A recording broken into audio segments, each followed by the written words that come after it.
प्यारे बच्चों नमस्कार। तो जैसे आपको पता है कि हम सोशल एंड पॉलिटिकल लाइफ की बुक को कंटिन्यू करने जा रहे हैं। तो चैप्टर नंबर 3 को अभी हम प्रोग्रेस में चल रहे हैं। तो चैप्टर नंबर 3 का नाम था why do we need a parliament.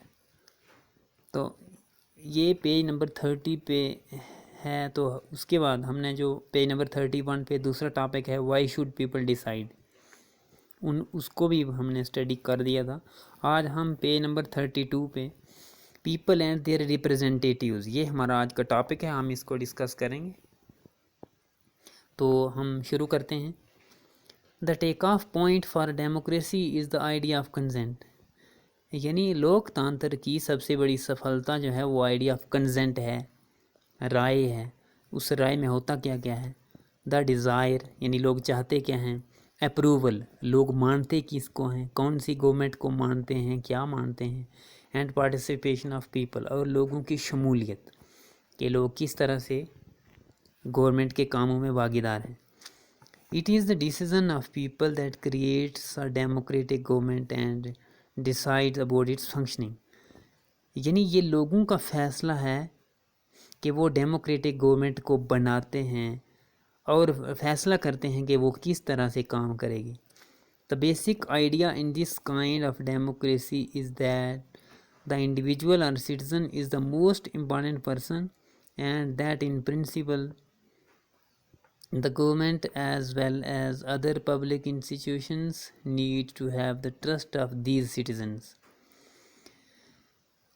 ये डेमोक्रेसी का एक बेसिक आइडिया है, बुनियादी आइडिया है, कि जिसमें इंडिविजुअल है या सिटीज़न जो भी है वो बहुत ज़रूरी माना जाता है, और गवर्नमेंट अपने असूलों के तहत और दूसरे जो पब्लिक इंस्टीट्यूशन हैं उनके तहत जो सिटीजन्स हैं उनका एतबार जीतना चाहती है, और हर तरह से वो इस सिटीजन्स के एतबार के लिए काम करती है। How does the individual give approval to the government, तो इंडिविजुअल जो है फिर वो गवर्नमेंट को किस तरह से मानता है। One way of doing so as you read is through elections, इसमें एक सबसे बड़ी बात ऐसे है कि हाँ लोग इलेक्शन के द्वारा ये काम पूरा करते हैं। People would elect their representatives to the parliament, लोग पार्लियामेंट के लिए अपने नुमाइंदे चुनते हैं, चुनकर पार्लियामेंट में भेजते हैं। Then one group form from among these elected representatives form the government, तो जैसा ही आप जानते हैं कि जिस ग्रुप ने सबसे ज़्यादा सीटें हासिल की हैं या मेजॉरिटी हासिल की है, तो वो एक हिस्सा जो है रिप्रेजेंटेटिव्स का, हमारे चुने हुए नुमाइंदों का एक हिस्सा वो गवर्नमेंट बनाता है। The parliament which is made up of all representatives together control and guides the government, यानी वो पार्लियामेंट जो सारे रिप्रेजेंटेटिव से बनी होती है, करती है एंड गाइड्स द गवर्नमेंट, और गवर्नमेंट को गाइड करती है, government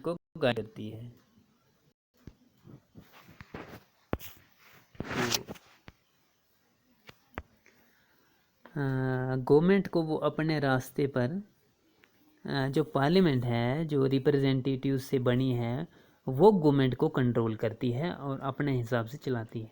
in this sense people through their chosen representatives form the government and also control it, तो इसी तरह से लोग अपने चुने हुए नुमाइंदों से ही हुकूमत बनाते हैं और वह हुकूमत लोगों के लिए काम करती है, और वो रिप्रेजेंटेटिव्स ही गवर्नमेंट को काबू में रखते हैं। The